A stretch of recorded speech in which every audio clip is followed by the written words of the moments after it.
Hi, I'm Rachel Wall, founder of Inspired Hygiene, and I wanted to read to you a note that I received recently, and I bet you've had this happen to you before too. So basically this is from Christy, and what Christy says is that she has a new patient that moved from another state, and he had been on periodontal maintenance in the past. He had periodontal therapy in the past, but he'd been pretty healthy. He'd been really great at staying on maintenance and taking care of himself. And now that he moved, he no longer has the same insurance. And so now this insurance company is saying they are not going to pay or provide benefit for periodontal maintenance unless he has the active therapy, the scaling and root planing first. Okay, so you know where this is going. But what Christy says is that according to her evaluation, he doesn't have active infection. He has a couple residual pocket depths that are over 3 millimeters, but no bleeding, and the pocket looks tissue's very firm and pink. So there's no obvious active infection there. So her dilemma is, what kind of procedure do I do? You know, do I do the SRP so that the insurance company will provide benefit for the 4910? Well, according to what she's telling me, that's not in the patient's best interest. And ironically, even if she did move forward with that treatment, because the patient doesn't have signs and symptoms of active therapy, it's likely the insurance company would deny that claim anyway, right? So that's not a good option. The next option is, should she put this patient on adult prophy, right? And that's the 1110, okay, that adult prophy.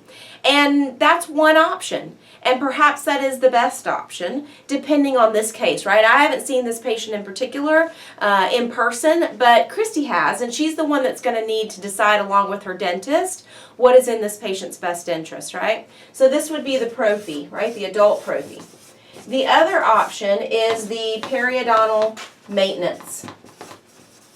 Now, this patient knows that he has a history of periodontal disease. He's obviously been really great at staying on periodontal maintenance, so this could be an option, periodontal maintenance. Now, the insurance company is likely not going to provide benefit for this periodontal maintenance, but that doesn't mean it's not in the patient's best interest. And again, that's up to the patient and Christy and her dentist to decide, right? And if this patient does go into perio maintenance in order to maintain his health, then it's likely he's going to be paying for some of that out of pocket. It is possible to submit what is called an alternate benefit narrative. And I'm going to give you a referral source for that in just a moment. And sometimes what you might find is the insurance might contribute what they would contribute to a prophy towards 2 of these perio maintenance, right? So this is really that option that she has, is deciding what is in the best interest. And it's going to come down to clinical findings and perhaps a conversation with the patient. Now here's the other caveat, right? There's no set interval for either of these, right? These can occur in however many times per year that the patient and the providers decide is in the patient's best interest. So it might be that they do adult prophies, but they do them more frequently, right? It could be that they do 3 a year and the patient has 1 out of pocket. So there's some different variables here, but the bottom line is, just because that third-party payer is saying we need to have this procedure first, it's not always in the patient's best interest, nor does that mean they would actually provide benefit for that. So here's my reference for you. With insurance questions and things like this, our source that we depend on is Dr. Charles Blair and his colleagues, along with Dr. Roy Shelburne, and Practice Booster.